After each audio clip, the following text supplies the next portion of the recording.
Whose turn is it? If I did the last story, your turn to tease. Before you tease, though, we have to explain something. Some of our hilarity stems from the fact that we just don't know how to end certain stories, so we just keep going until we get tired. Yeah, one of us gets bored or angry. We just thought you should know. Actually, our board can look like angry. Yeah, exactly. Because we're not really sure how either one of them feels.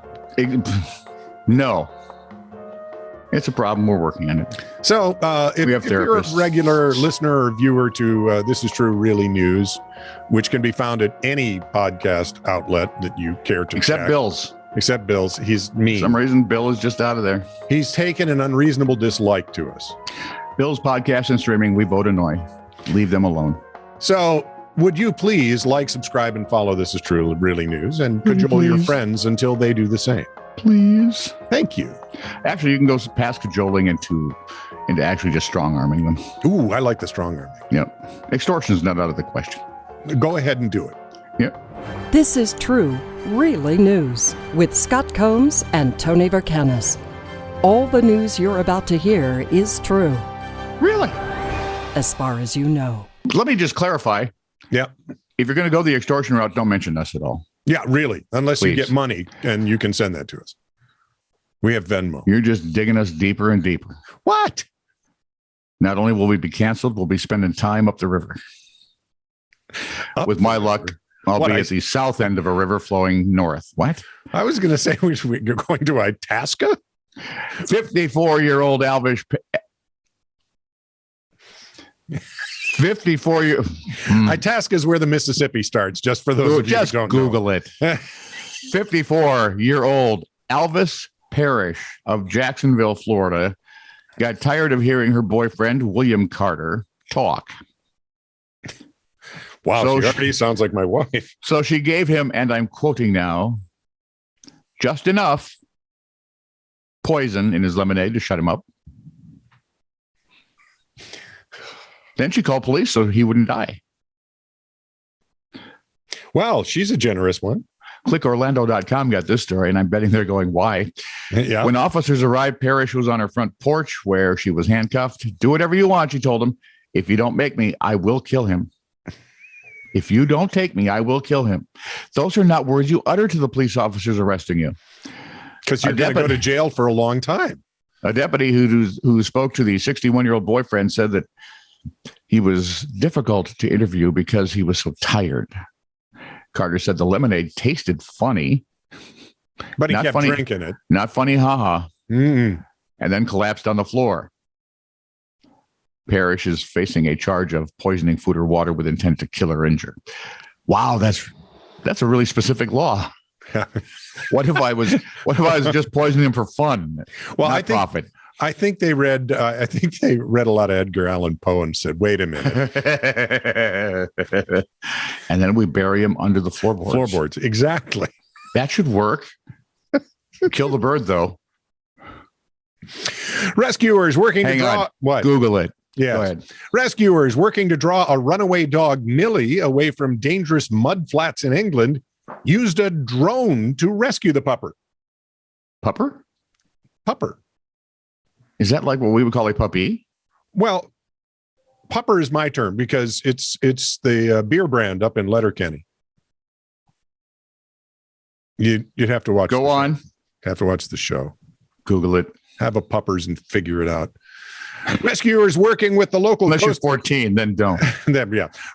Rescuers. Either one don't. If you're 14, what the hell are you doing here? Go to school. Rescuers working with the local Coast Guard, firefighters, and police were unable to reach Millie on foot or in kayaks. They determined the dog was spooked and would flee if she caught a glimpse of the rescue crew. So one of the guys said, as a last resort, why don't we try tying a sausage to a drone? This was, by the way, day 3, and he'd been on the mudflats for 2 days. It's amazing what sounds like a good idea after 2 days. Yeah. A neighbor who lives by the beach volunteered to cook sausages and attach them to the team's drones with string. The drone lifted sausages were successful in drawing Millie's attention. She was very hungry. She's a dog. She got a hold of it at one point and almost took the drone with her. She got about half a sausage. Millie was successfully lured off the mudflats, but continued to flee from rescuers until her owner was able to corner her at an industrial estate. DDSR said in a Facebook post that Millie was examined by a veterinarian and found to be uninjured following her adventure. Wow, and I thought I had stubborn, annoying dogs. And I did. Yes, you did. In what, as long as they're talking doggies, Mm-hmm. in what one police officer called a real-life Lassie situation, a 1-year-old Shiloh Shepherd. What's a Shiloh Shepherd? No idea.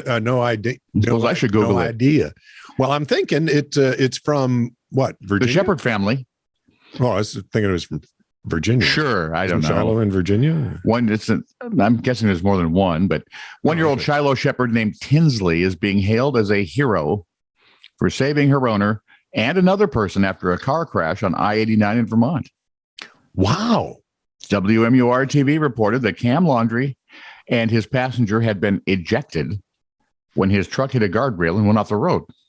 Oh, my. When state troopers and a Lebanon, New Hampshire police officer found Tinsley on the side of the road, she evaded capture and led them to the scene of the accident. Good dog. Ha, way better than that mudflats mutt. Not that it's a popularity contest.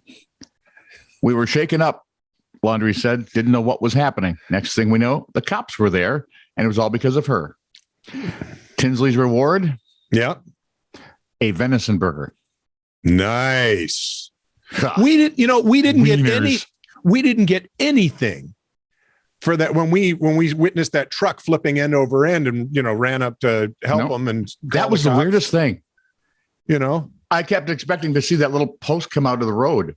Yeah. Because it was nothing that, and all of a sudden flop, flop, flop. And everyone walks out of it. It flipped like 2 or 3 times. Yeah. End over end. This wasn't rolling. Nope. This and they come a long way. And 2 adults and a kid. Yeah. Come out of the truck unscathed. Well, virtually. Amazing. I thought Grandpa had a cut on the back of his head. Yeah, they were a little shaken, but yeah. Not stirred. Oh, I should mention. Yeah. Laundrie has a court date this month for driving under the influence. Oh, well, then. Tinsley was sober. Thank God for that. Well, let's stay. All in all, I'd rather have the dog drunk, but hey, you do what you can. Police blotter from the Flathead Beacon. I finally remembered to jot down the name of the newspaper. Thank you. Flathead Beacon. 3:41 a.m. A caller said, "She is Satan," and then hung up. I think we all knew that. 4:22 a.m. A woman wanted to know why Dispatch wasn't doing anything about the people committing crimes against humanity. It's like calling City Hall when you have an electrical problem. It's like, it's not our jurisdiction, lady. 12:20 p.m. A woman going through a breakup wanted to know the details about split custody of a car. There had to be alcohol. Oh, there had to be. 1:19 p.m. Someone called dispatch and said, "All I can tell you, repent," and then hung up. I think that was associated with the "she is Satan" thing. Working in tandem? Maybe. 5:38 p.m. A random 911 call began with, "It's not an emergency yet, but it might be." Well, that's hardly ever good. 11:38 p.m. Butt dial. This is true, really news. Send email to TiTR@netradio.network.